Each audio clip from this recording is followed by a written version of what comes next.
Olá, meus irmãos, graça e paz seja convosco. Olha, hoje iremos continuar o estudo da lição de escola sabatina, falando sobre um outro personagem dentro do contexto do tema central, que é calor extremo. O calor da provação, por mais que nós pudéssemos citar situações, jamais poderíamos deixar Jó de lado. Jó é um personagem que se enquadra muito bem aqui nesse aspecto. E a lição, mais uma vez, o autor foi muito feliz nessa nessa colocação da pessoa de Jó aqui mais uma vez. Por que eu estou falando isso? O nome Jó, entre algumas variantes, há uma possibilidade dele ter o seu significado ser aquele que sofre, aquele que chora ou o maltratado. Então, assim, Jó de fato viveu esse tipo de situação em sua própria vida.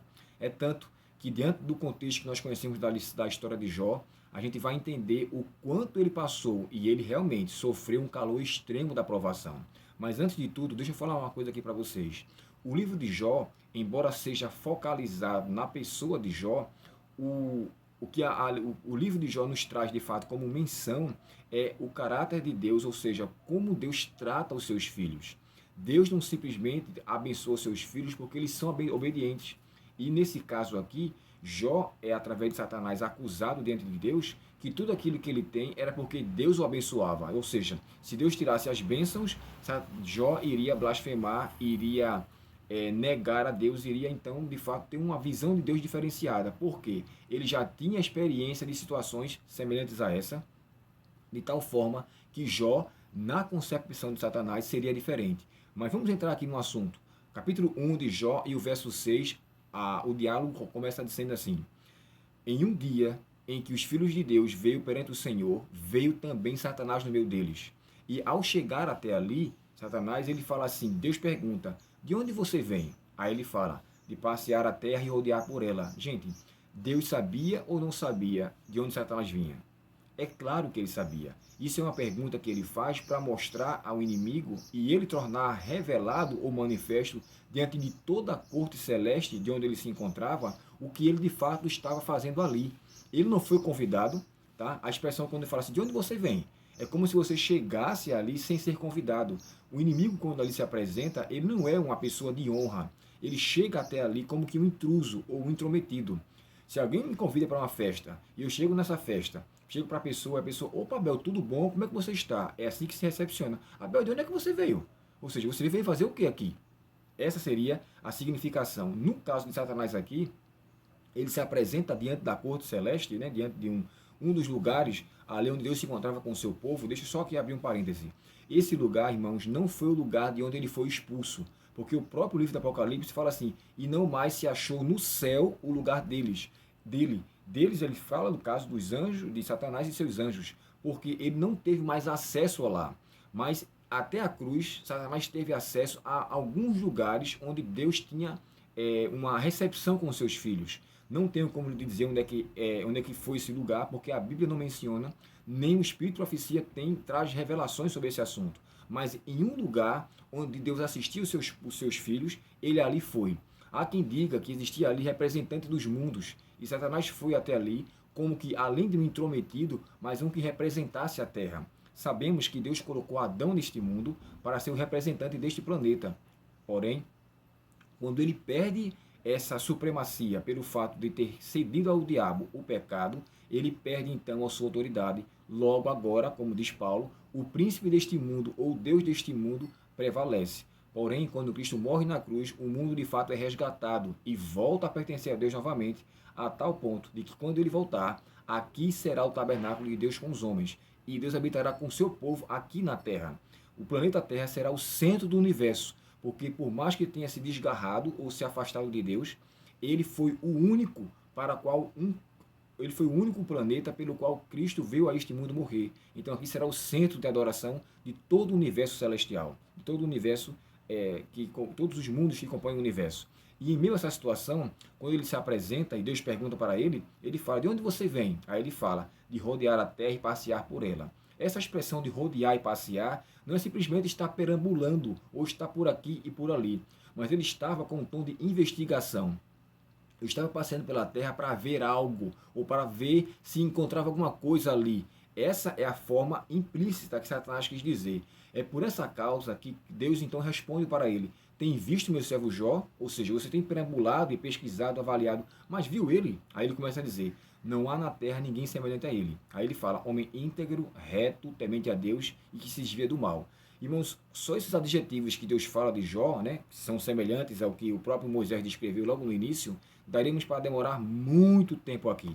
Mas vamos nos ater ao que a lição traz. Primeiro ponto: quem traz essa revelação de quem é Jó é o próprio Deus. Então Deus conhece quem era Jó a nível de íntimo, a nível de caráter, de personalidade, de moralidade, de espiritualidade. Então Deus conhecia tudo.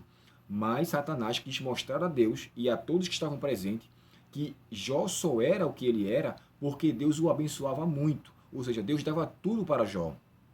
É tanto que ele fala assim, ó: você não tem dado bens em sua vida, você não tem dado bens para ele, os seus filhos são prósperos, o seu gado cresce, a sua vida. Esses pontos que Satanás fala para Deus são os pontos que ele toca inicialmente. Você pode ler isso no início do livro de Jó, especificamente no capítulo 1 e o verso 6 em diante, quando dá uma descrição daquilo que Jó tinha, depois mostra o que Satanás fala para Deus, que tudo que ele tinha era porque Deus era responsável, ou seja, tire essas coisas que ele vai deixar de te obedecer. Essa era a expressão que Satanás quis mostrar para Deus lá no céu. O nome Satanás aqui descrito é acusador, e é um tanto de um nome, na verdade é um verbo, né, do verbo acusar. E é ali quando ele chega tão somente para acusar. E é por essa causa que João no Apocalipse fala: o acusador de nossos irmãos foi derribado. Então quer dizer, esse acusador, que é descrito aqui no livro de Gênesis, ele é derrubado, de acordo com a descrição de João, quando ele lá é expulso. E ele precisa ser derrubado em nossas vidas todos os dias, que as suas acusações para conosco não têm eficácia. Continuando aqui. Então, Deus chega para Satanás e responde: não há na terra ninguém semelhante a ele. E então ele fala sobre o que Deus tinha concedido a Jó. Primeiro ponto que eu quero mostrar para vocês. Sabemos que na Bíblia existem duas vontades divinas: a vontade permissiva e a vontade absoluta. A vontade permissiva é aquilo que Deus, embora não seja o autor dela, mas ele, por ser um ser supremo, ele permite com que aconteça. Mas isso não deve ser levado em consideração ou entendido que ele é o responsável daquilo. Deus permite, mas ele não é o autor daquelas coisas. Então, nesse aspecto, quando Satanás chega para Deus e diz assim: olha, deixa eu fazer, é como se ele tivesse pedido algo para fazer. Aí Deus chega para Satanás e fala assim: olha, tudo está em tuas mãos, faça-se o que você quiser, só não toca ele na vida. Aí muitos atribuem que foi Deus que fez isso. Não. Quem subtraiu tudo que Jó tinha foi o diabo. Deus permitiu, mas a autoria, a responsabilidade, as mãos foram as mãos do próprio Satanás. Então ele começa então ali a subtrair os seus bens. Tira-se os gados, tira-se os seus servos, depois mata os seus filhos e por fim atende a sua saúde. Em meio a essa situação, eu vou precisar ser bem sucinto aqui, é o que termina o livro de Jó, o capítulo de Jó, o 1 e o verso 20 e 21. Na minha tradução, o texto diz assim: Jó 1 e o verso 20 e 21 diz a seguinte frase: então Jó se levantou, raspou seu manto, depois raspou a sua cabeça, prostrou-se sobre o chão e adorou. Perdão. Me permita dizer para vocês aqui esse significado. O termo de rasgar a roupa, irmãos, é um termo que denomina grande angústia. O primeiro a rasgar as roupas foi o Rúben, quando tomou conhecimento de que o seu irmão José tivera de fato sido vendido e não se encontrava mais no poço. Depois, mais adiante, no capítulo 43 do livro de Gênesis, Jacó rasga suas roupas quando toma conhecimento de que seu filho morreu. Então, assim, é uma demonstração de grande angústia ou perda. O próprio padrasto, né, da Ruth, quando ele toma conhecimento, Mardoqueu, daquela calamidade que foi feita diante do povo judeu naquela época, ele também rasga suas roupas e coloca pó sobre sua cabeça. Esse pó demonstra-se humilhação, é um reconhecimento de que ele está se humilhando diante de Deus e ele é cinzas, assim como aquele que é colocado sobre ele. E rasgar-se a roupa é como dizer rasgar o coração. É uma maneira de demonstrar grande angústia. E aqui, o que me chama a atenção é que, embora Jó esteja extremamente angustiado, o que leva ele a consequência dessa angústia é a adoração. E isso me chama muita atenção, sabe? Por muitas vezes, nós somos angustiados por diversas coisas, mas a nossa angústia nos leva a quê? A blasfemar, Satanás queria isso, a reclamar de Deus, a colocar Deus em uma situação como se ele não estivesse presente, a ter de Deus uma visão de que ele parece que nos abandonou, Jó é um exemplo, mais uma vez. Por isso que eu amo esse personagem. Mais uma vez, de que em meio à angústia devemos adorar o Senhor. Em meio às dificuldades devemos adorar o Senhor. Em meio às perdas que sejam enormes, devemos adorar o Senhor.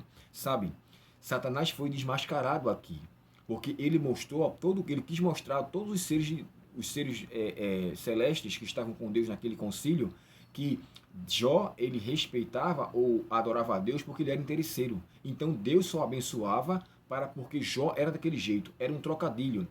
E em meio a essa situação, Satanás então é mais uma vez desmoralizado pela pessoa de Jó, que ao ele se comportar de tal forma, ele se tornou agora espantado com tamanha fé e perseverança de Jó. Porque o texto sagrado fala assim, ó, nisso tudo não pecou Jó, nem atribuiu a Deus falta alguma. Irmãos, isso é muito forte. Eu queria ler para vocês aqui o comentário bíblico adventista sobre esse assunto e aqui fechar a lição de hoje sobre esse personagem espetacular chamado Jó. A conduta de Jó foi uma dramática negação à insinuação de Satanás quando ele pergunta: teme Jó a Deus debalde? Ou seja, sem nenhum tipo de interesse, ele faz isso por amor mesmo? Claro que não, segundo Satanás. E agora vem a resposta. A resposta de Jó foi: sim, eu temo a Deus sem interesse. Satanás ficou perplexo. Ele havia visto muitos que, em circunstâncias semelhantes, teriam amaldiçoado a Deus, mas a atitude de Jó era inexplicável. É isso que eu acho fantástico, sabe, gente? Na visão do mundo, um servo de Deus, uma serva de Deus, ao ser fiel a ele, vai mostrar-se um escândalo para os outros. Rapaz, como é isso? Eu não acredito que você está guardando sua fé a tal ponto. Mas foi assim que Jó foi. Jó perseverou naquilo que ele acreditava. E uma coisa, irmãos, que a gente deve levar em consideração. Jó, na bonança, ele adorou a Deus. Jó, na subtração, na perda de tudo, ele ainda adorou a Deus. Não há momento para com que eu e você deixe de adorar o Senhor. Não há momento para que eu e você perca o senso de sua presença. Quer estejamos muitos ou quer tenhamos muito ou quer tenhamos pouco.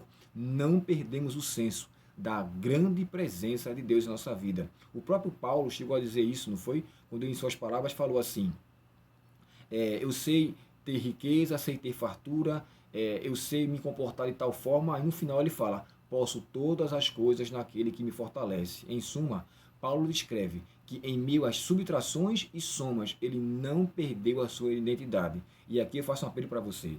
Diante das subtrações que acontecem, como o texto da lição fala, o tema da lição, sobreviva por meio da oração. Como diz as letras de um hino de um cantor já falecido chamado Lázaro, vou passando pela prova, dando glórias a Deus. Que assim seja com você. Em meio às subtrações da vida, em meio às perdas que tenhamos, observe para Jó, que em meio a perdas que talvez, eu e você jamais venhamos a passar, mas o exemplo dele, aquele que sofre, aquele que chora, o maltratado, como alguns levam em consideração o seu nome, seja também a nossa experiência. Que em meio às perdas nós possamos dizer, o Senhor me deu, o Senhor tomou. Bendito seja o nome do Senhor. Claro que sabemos que não foi Deus que tomou, mas Jó não entendia o que estava acontecendo com ele naquele momento. E essa causa, ele usa essas palavras. Que Deus possa nos abençoar e que a sua palavra nos enriqueça a tal ponto de termos uma ligação muito estreita com Deus, de tal forma que quando a calamidade vier, nós possamos acalorarmos diante de sua presença. E assim, possamos bendizer a Deus em nosso coração, como disse Jó aqui nas palavras, nisso tudo não pecou Jó, porque ele adorou o Senhor em meio às suas perdas. Oremos ao Senhor e peçamos a Ele que nos ajude em meio às dificuldades de nossa vida, para que tenhamos fé e a certeza de que Ele não nos abandona. Oremos então. Querido Pai Celestial, em meio às subtrações de nossa vida, não nos permita, Senhor, perder o senso de Tua presença. Assim como foi com Jó, que passou por dificuldades extremas, mas ele adorou ao Senhor. E a sua adoração foi sincera. Ele mostrou a todo mundo que há possibilidades, que há condições, pelo Espírito Santo, de ser fiel ao Senhor, mesmo em meio às perdas deste mundo. Que o Senhor abençoe os teus filhos que estão assistindo esse vídeo, que o Senhor abençoe todos nós diante de Tua palavra, e que nós, Senhor, possamos ter a convicção de que o Senhor é o autor da nossa prosperidade espiritual, do nosso crescimento de fé, até porque é o Senhor que nos dá a fé. Dá a fé, Senhor, tua fé aos teus filhos. Como é dito no Apocalipse, aqui está a perseverança dos santos, os que guardam os mandamentos de Deus e a fé de Jesus. Que temos a fé que trouxe de Cristo a sua vitória e que nós possamos ser vitoriosos também. Nos dá a tua bênção, perdoa nossos pecados e nos concede um dia com a tua paz, Senhor, em nome de Jesus. Amém. Deus abençoe você. Compartilhe esse vídeo, possa curtir, se inscreva no canal para nos ajudar. E uma coisa que eu esqueci, hoje estamos fazendo 30 dias, um mês de canal Abel Pedro no tocante à lição de escola sabatina. Eu vou tentar ainda hoje fazer um outro vídeo para agradecer com mais propriedade por tão grandes bênçãos que Deus nos concedeu. Deus abençoe você e os conceda a sua paz hoje e sempre, em nome de Jesus. Até logo.